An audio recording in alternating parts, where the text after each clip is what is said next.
What's up guys, Paul Richards here with PTZ Optics, and today I want to talk about the brand new Wirecast Gear and PTZ Camera Control. We're getting ready to show off the brand new Wirecast Gear at the Stream Geek Summit in New York City. It's going to be used to live stream an esports tournament, and I just want to show you guys some of the preparation that we do in order to have a successful on-site live stream.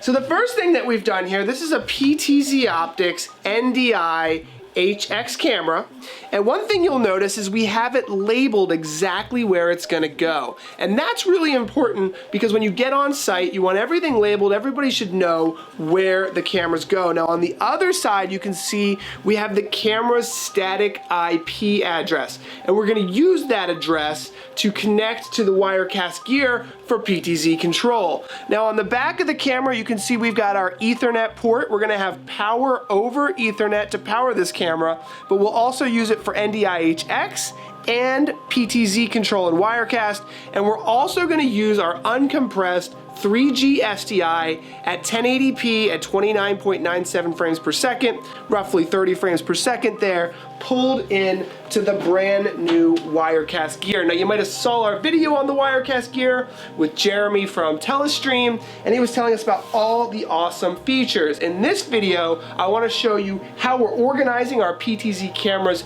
in Wirecast and how we're grabbing PTZ Control. Let's take a look.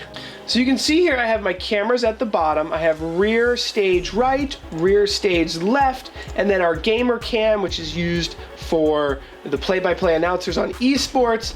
And I've named each camera in the shot area here, and I've also kind of gone through and checked everything, and I'm going to enable PTZ Camera Control here so that you guys can see how that works.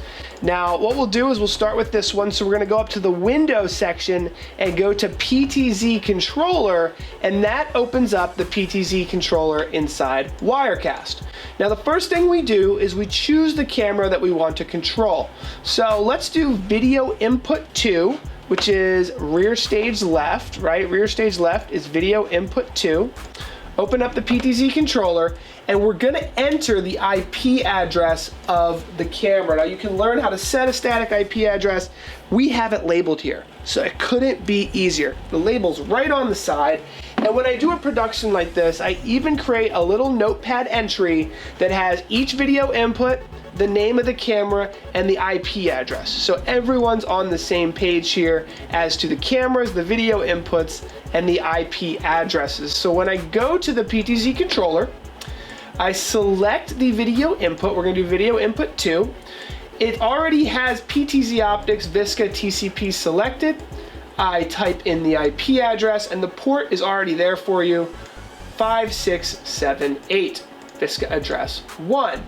Now you can see that it's connected, okay? That's very easy as long as your computer is on the same local area network as range as your camera. There should be no problem connecting. So now I've got PTZ control. So I can zoom in and out, and I can set presets. So let's go ahead and go through this really quickly. So what I'm going to do is I am going to save a preset of number 1. And you can see that's at the bottom there. So I've set a PTZ camera preset for 1, and then I'm going to move over, zoom in a little bit, and I'm going to do another PTZ preset. So let's go over here, let's zoom in a little bit. Okay, cool. And then we'll do preset 2 and save that. All right. Now over in our shot here, you can see we've enabled PTZ camera preset, and what we're going to do is we're going to make this input preset 1. Now what we can do is we can go ahead and duplicate the shot. All right, we can rename it, and we'll call this preset 2. And now you can name this whatever you want, obviously, and we'll go in here and we'll enable preset 2. So when I click and cut to rear stage, there we go, it goes directly to that preset. So it makes it really easy. You just cut to that, and boom, now you are going directly to those presets. So you can set up multitudes of presets. Maybe you want to have a PTZ camera on each line here, in each layer in Wirecast, and then you can cut to them.